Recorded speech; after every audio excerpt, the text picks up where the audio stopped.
Cute hobby? That is what my brother Nash wrote across the first dollar I ever earned.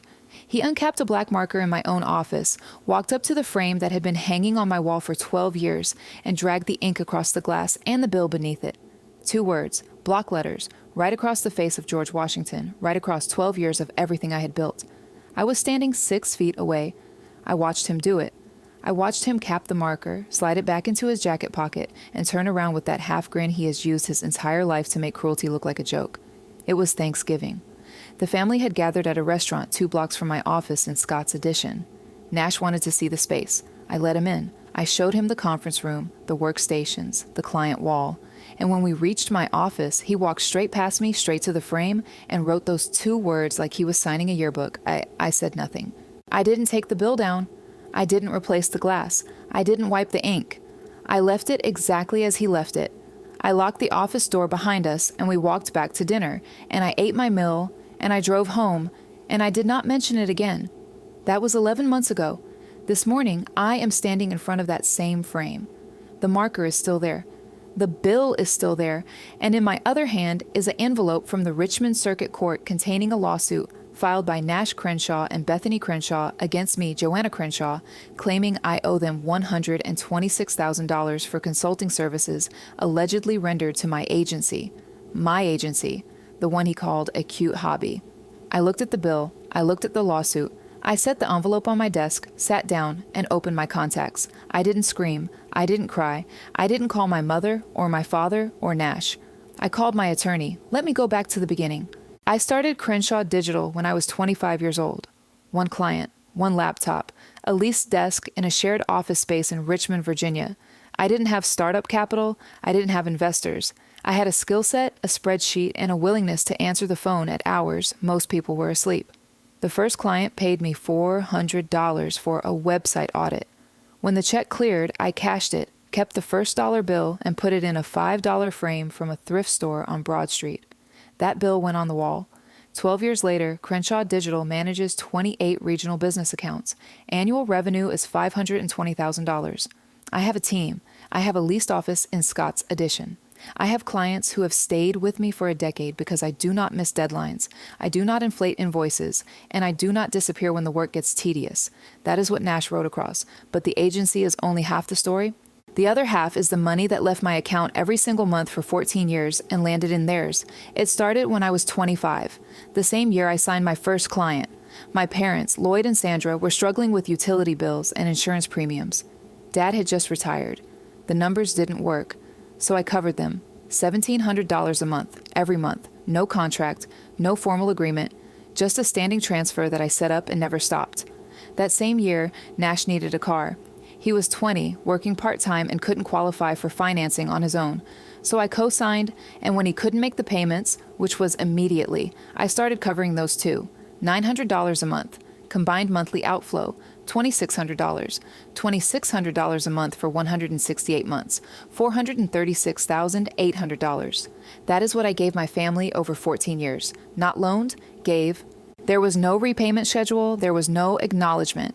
There was no thank you card, no mention at holidays, no moment where anyone in that family looked at me across the dinner table and said, "Joanna, we see what you are doing for us." Instead, there was Nash. And Nash had a way of describing my support to his friends that I did not learn about until 2 years before the forgery, when a mutual connection mentioned it casually at a networking event. She said Nash had told her the monthly payments were, and I am quoting, her way of contributing since she doesn't have a real career. I stood there holding a glass of wine, and I felt the words land like a slap across an old bruise. I didn't flinch. I didn't confront him later. I filed it away in the place where I had been filing things about Nash for most of my adult life. That place was getting full, because the payments were not the only thing I gave. There was the time, the labor, the patience of watching my father, Lloyd, mention Nash's painting franchise at every family gathering as though it were a Fortune 500 company, while my agency, the one actually generating revenue, the one actually employing people, sat in the silence between his sentences like it didn't exist. Nash and Bethany co-owned a residential painting franchise. It had changed its name twice in 3 years. The first name didn't stick because of a trademark conflict Nash hadn't bothered to research. The second name didn't stick because of a client complaint that went public on a review site Nash hadn't bothered to monitor. But to hear Lloyd tell it, the franchise was thriving. The franchise was growing. The franchise was Nash's big move. And Crenshaw Digital was not mentioned. Not once. Not at Thanksgiving. Not at Christmas. Not when I signed my 20th client. Not when I crossed $500,000 in annual revenue. Not when I was invited to speak at a regional business conference that Lloyd himself saw advertised in the Richmond Times-Dispatch. He never said a word about it. My mother, Sandra, was more direct in her omissions. She didn't ignore my work. She reframed it. When I mentioned a new account, she changed the subject. When I mentioned a busy quarter, she reminded me that Nash was under a lot of pressure too. When I stopped mentioning work at all, she told me I was being cold and withdrawn. I swallowed it. I told myself this was simply what family did. I told myself that silence was not the same as contempt. I told myself that the $2,600 leaving my account every month was a gift I chose to give, not a tax I was expected to pay.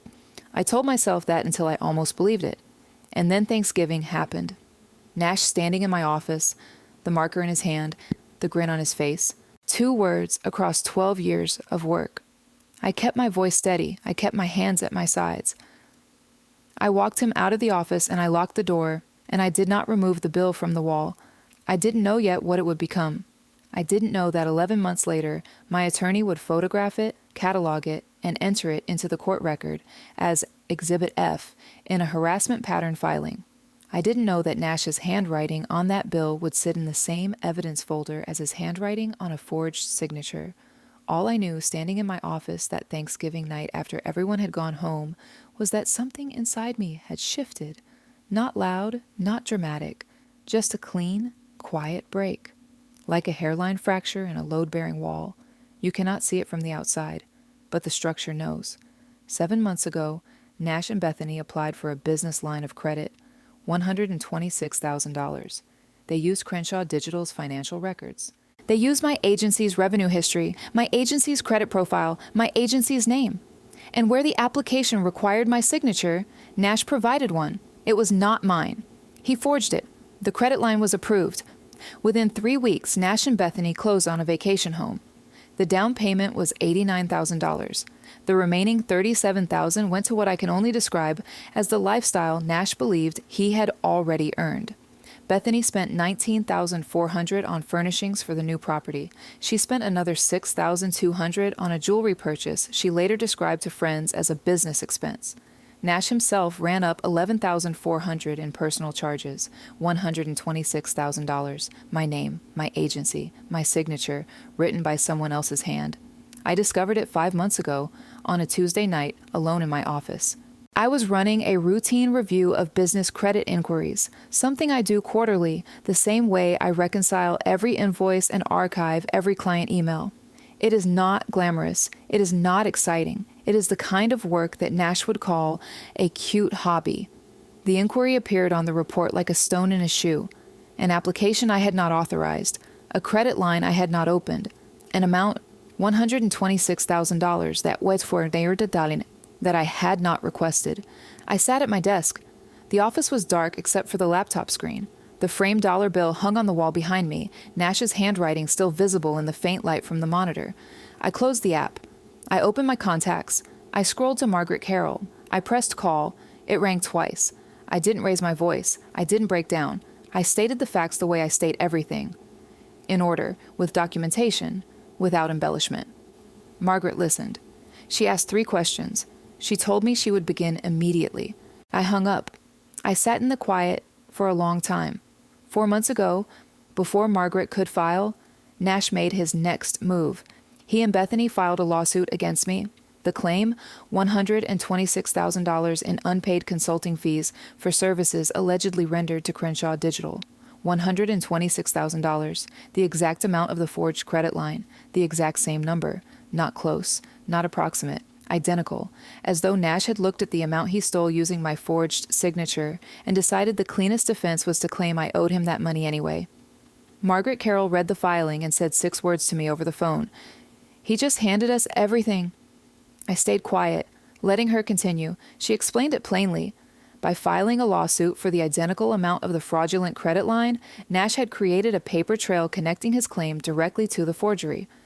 His own lawsuit was a map back to his own crime. Margaret said she would note it by name in her sanctions motion. I said 2 words: file everything. If you've ever had a family member look at everything you built and call it nothing, hit that like button and subscribe. And then 3 months ago, Nash made the mistake that would end him. He picked up his phone and called Derek Story. Derek was 31 years old. He had worked at Crenshaw Digital for 3 years before leaving 18 months ago to join an in-house marketing team at a regional hospital.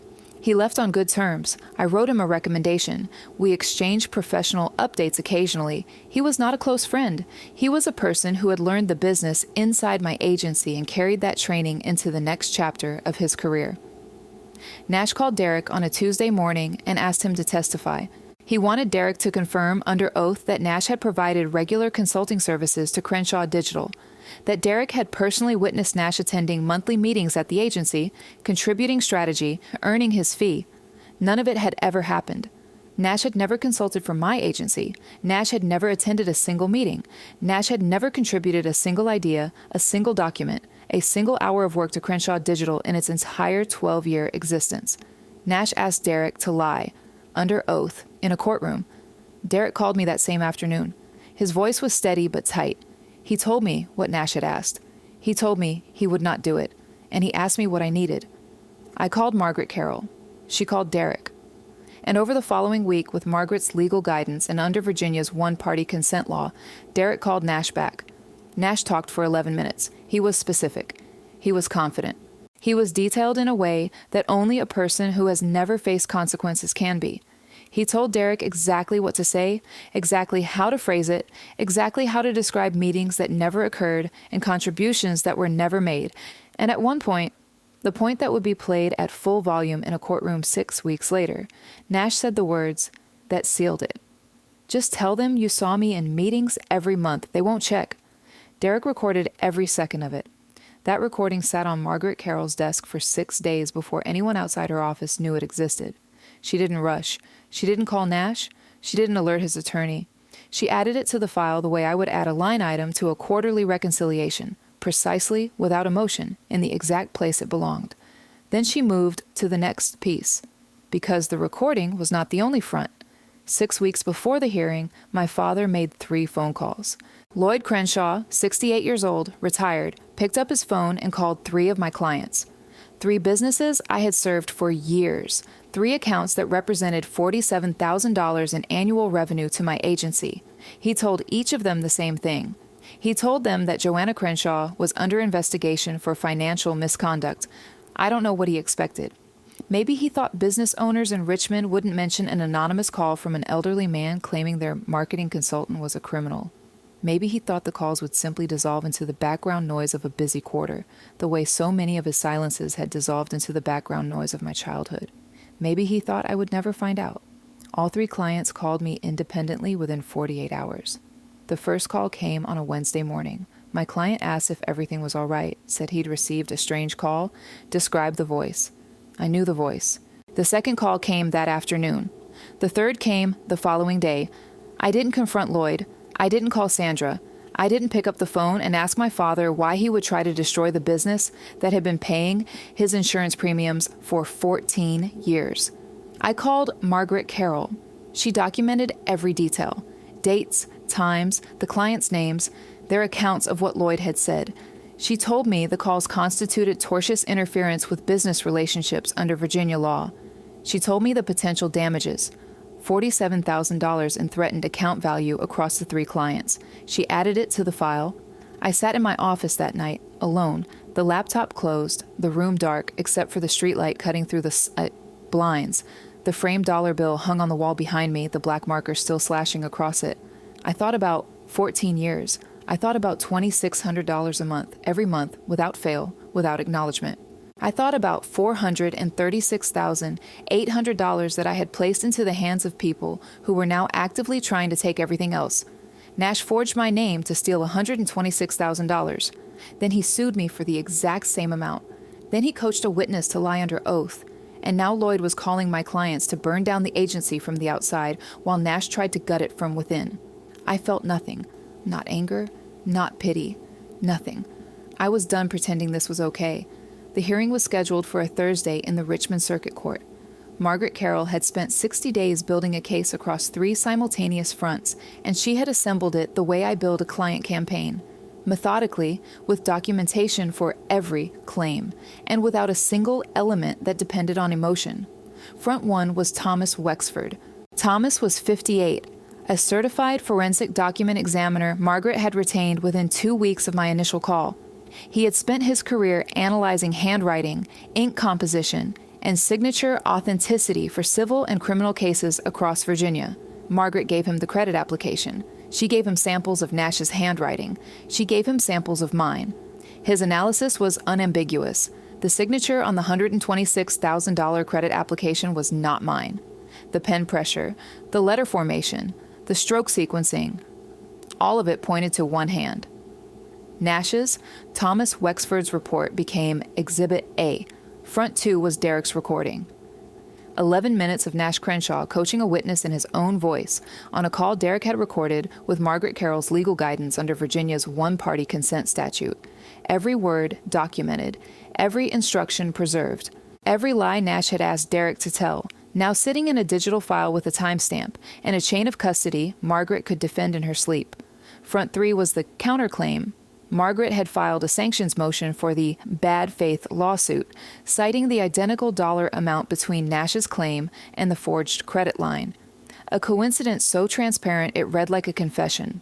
She had filed a tortious interference counterclaim against Lloyd for the client calls, and she had cooperated with the criminal forgery referral that would follow if the hearing went the way she expected.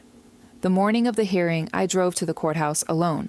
I parked in the lot on the east side. I walked through the metal detectors, passed through the lobby, and turned down the hallway toward courtroom 4. Sandra was already there. She was standing in the hallway outside the courtroom doors, and the moment she saw me around the corner, she pressed one hand against the wall and the other against her chest. Her knees buckled. She gasped, loud enough for the bailiff at the end of the hallway to turn his head, and slid halfway down the wall as though her legs had given out beneath her. I stopped walking.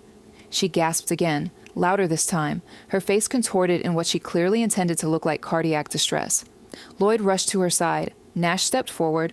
Bethany pulled out her phone as though she were about to call an ambulance. I watched for 4 seconds. Then I walked past them, opened the courtroom door, and sat down next to Margaret Carroll. The judge noted Sandra's episode. She noted the timing. She noted that Sandra recovered fully within 9 minutes and entered the courtroom under her own power, without medical assistance. That observation would appear in the written opinion 3 days later. The hearing lasted less than 2 hours. Thomas Wexford took the stand first. He walked the judge through his analysis with the patience of a man who had done this 400 times. He identified Nash's handwriting on the forged signature. He identified the pen pressure inconsistencies, the stroke angles, the formation patterns that distinguished Nash's hand from mine. He presented Exhibit A. Nash's attorney objected twice. Both objections were overruled. Then, Margaret Carroll stood, turned to the judge, and asked permission to play the recording. The courtroom went quiet. Derek's voice came first, calm and even, asking Nash to walk him through the testimony one more time. And then Nash's voice filled the room, confident, unhurried, specific. He told Derek which meetings to describe. He told Derek which dates to reference. He told Derek how to characterize the consulting relationship that had never existed. And then at the 8-minute mark, Nash said it. "Just tell them you saw me in meetings every month. They won't check." The judge's expression did not change. She was writing. Nash's attorney asked for a recess. It was not granted. Margaret Carroll presented the sanctions motion. She walked the judge through the identical figures. The $126,000 Nash claimed Joanna owed him, and the $126,000 Nash had obtained through a forged signature on a fraudulent credit application. She called it what it was, a preemptive strike designed to reframe theft as a business dispute. She presented the tortious interference evidence, Lloyd's calls to 3 clients, 3 independent reports, $47,000 in threatened account value. She noted that the calls were made 6 weeks before the hearing, timed, she argued, to destabilize Joanna's business before she could mount a defense. She presented Exhibit F, the photograph of the framed first dollar bill. Nash's handwriting. Cute hobby. Cataloged as part of a documented pattern of harassment and contempt toward the plaintiff and her business. The judge reviewed the evidence for 22 minutes, then she ruled. The lawsuit was dismissed. Sanctions of $38,400 were awarded against Nash and Bethany Crenshaw. A full restitution order was entered for the outstanding balance on the $126,000 credit line.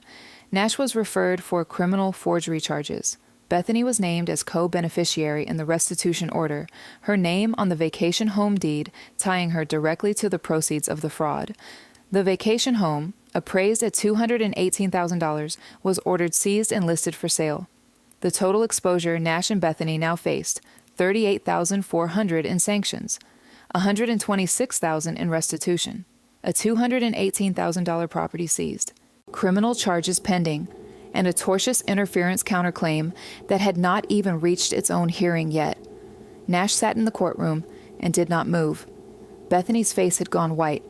Her hands were flat on the table in front of her, fingers spread, as though the surface were the only thing holding her upright. In the hallway afterward, Nash found his voice. He was standing near the elevators. His shirt collar was loose. His tie was pulled to one side. His eyes were red-rimmed, and his jaw was working the way it does when he is trying to convert panic into anger. "You recorded that," he said. His voice was low, hoarse, aimed at no one and everyone at once. "You had him record that." I stopped walking. I looked at him. I kept my voice even.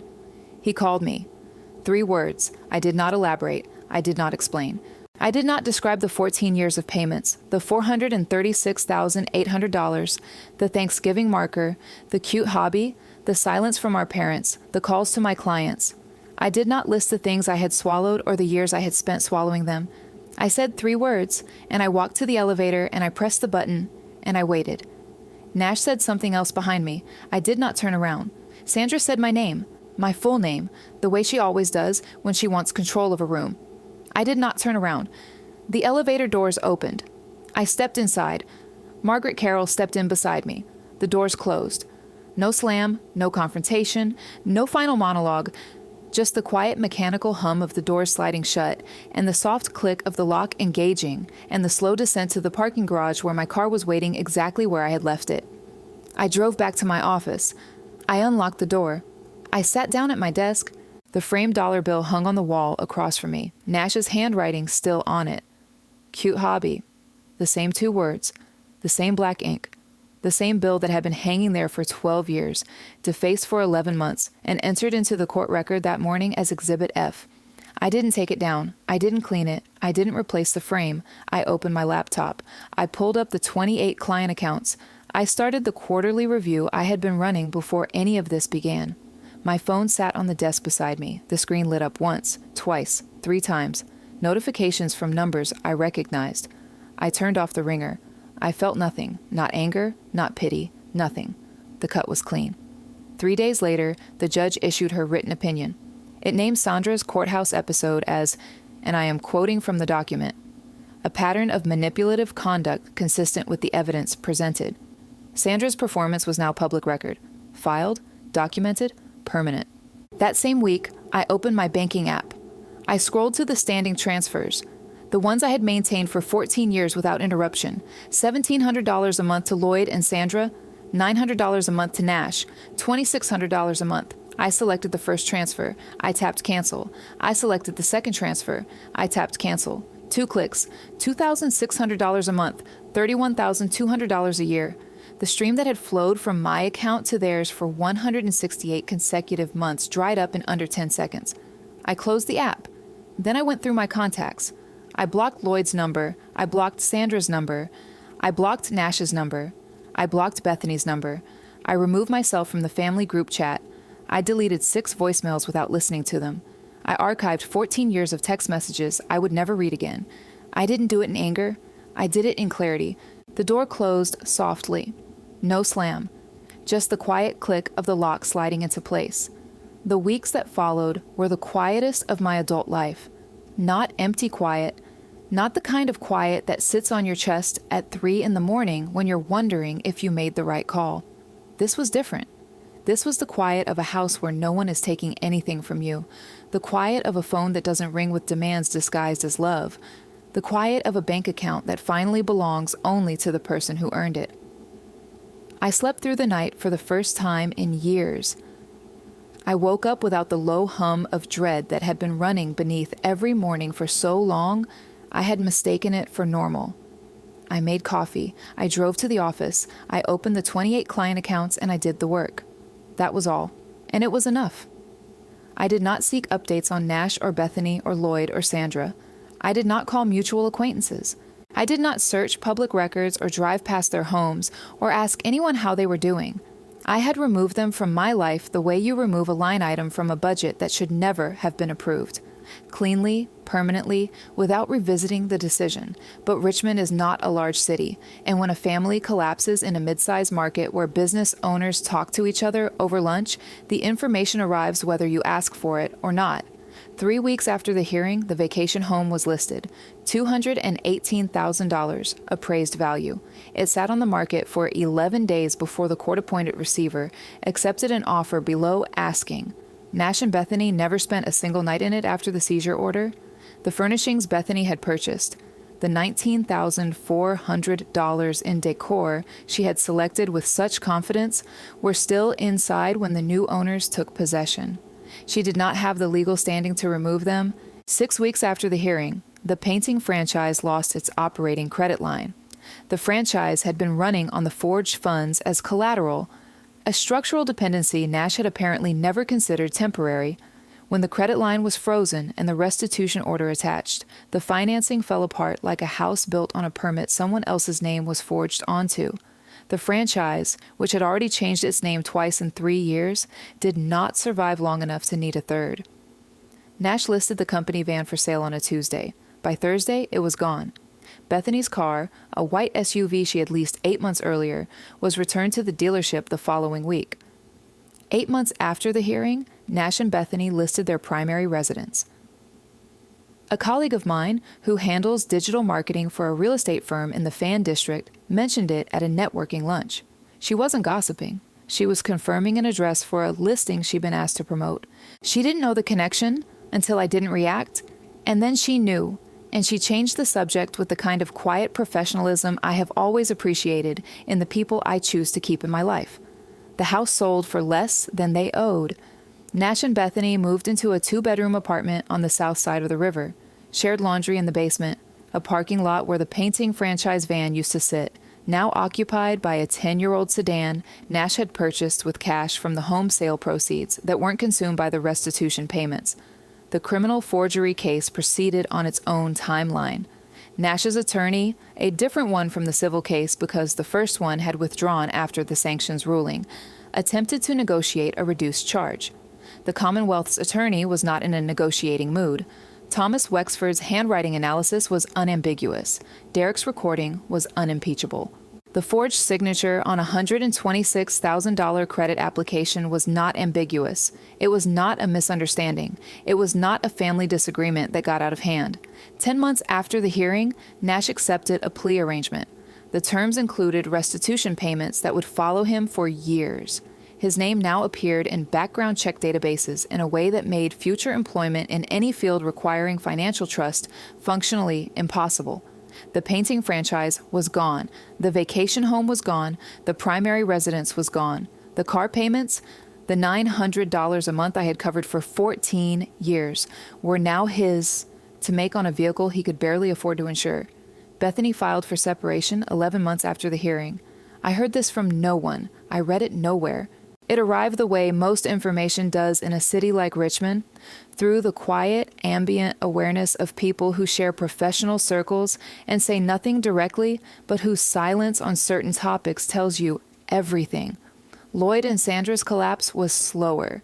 It did not arrive in a single ruling or a single seizure. It arrived in monthly increments of $1,700 that stopped appearing in their bank account. For 14 years, I had paid their utility bills and insurance premiums. For 14 years, that money had been as reliable as gravity, so reliable that they had apparently built their entire retirement budget around its continued existence without ever once asking me if I intended to keep sending it. They had treated my generosity as infrastructure, and when the infrastructure was removed, the bills it had been covering did not disappear. Lloyd, 68 and retired, began looking for part-time work within 2 months of the transfer stopping. I was told, by someone I did not ask, that he had taken a position stocking shelves at a home improvement store 3 evenings a week. Sandra, 65, took on a part-time administrative role at a medical office near their neighborhood. The two of them were now working a combined 30 hours a week to cover expenses that a single standing transfer from my account had handled effortlessly for 14 years. Lloyd's tortious interference counterclaim remained pending. The $47,000 in threatened account value from his calls to my 3 clients sat in Margaret Carroll's filing like a weight on a shelf. Present, documented, waiting. None of my 3 clients had left. All 3 had stayed, but the claim existed because the damage was attempted, and attempted damage has a price under Virginia law, and Lloyd's belief that his phone calls would vanish into the air like his silences always had was now a matter of civil record. Sandra's courthouse performance, the chest clutching, the gasping, the 9-minute recovery, lived in the judge's written opinion. Public record, searchable, permanent, filed under a case name that included her son's criminal forgery referral. Anyone who looked up the case, and in a city where business owners talk, people looked, would find the judge's words, a pattern of manipulative conduct consistent with the evidence presented. Sandra had spent 65 years controlling the lighting in every room she entered. Now the lights were on, and she could not find the switch. I did not gloat. I did not track these developments on a spreadsheet or mark them on a calendar. I did not feel satisfaction or triumph or vindication. I felt what I had felt the night I turned off the ringer and sat in my office with the framed dollar bill on the wall and the 28 client accounts open on my screen. I felt clarity. I felt relief. I felt peace. The months that followed the hearing were not dramatic. They were ordinary, and ordinary after 14 years of subsidizing a family that repaid generosity with forgery and contempt felt like breathing for the first time. Crenshaw Digital did not skip a beat. The 28 accounts stayed. 3 new clients signed in the months after the hearing. Referrals from the same business owners Lloyd had called, who had watched the case resolve and drawn their own conclusions about which Crenshaw they wanted handling their money. Annual revenue held steady at $520,000. Then it climbed. I hired a junior strategist. I upgraded the conference room. I replaced the leased office furniture I had been meaning to replace for 3 years, but had never gotten around to because $2,600 a month was leaving my account for people who called my life's work a cute hobby. I did not replace the first dollar bill. 1 year after the hearing, on a Tuesday morning in early fall, I arrived at the office before the staff. The building was quiet. The street outside was just beginning to fill with the sound of delivery trucks and opening storefronts. I unlocked the front door, walked down the hallway, and stepped into my office. The frame was still on the wall. The bill was still behind the glass. Nash's handwriting was still there. Black marker, block letters, slashing across the face of the dollar that started everything. Cute hobby. I had made a deliberate decision not to replace it. Not because the wound was open, not because I wanted a reminder of what he'd done, but because the story was complete, and the bill told it in full. The first dollar I ever earned, defaced by the person who understood it least, preserved exactly as he left it, entered into the court record as Exhibit F, and returned to the wall where it had always belonged. He thought he was writing across a hobby. He was writing across Exhibit F. I poured my coffee. I opened my laptop. I pulled up the client accounts. The quiet wasn't heavy anymore. It was sharp. It was clear. If you enjoyed this story about knowing your worth and refusing to let family destroy what you built, hit that like button and let me know what you think in the comments. And if you haven't subscribed yet, make sure to subscribe and ring that notification bell for more stories just like this one. Thanks for watching.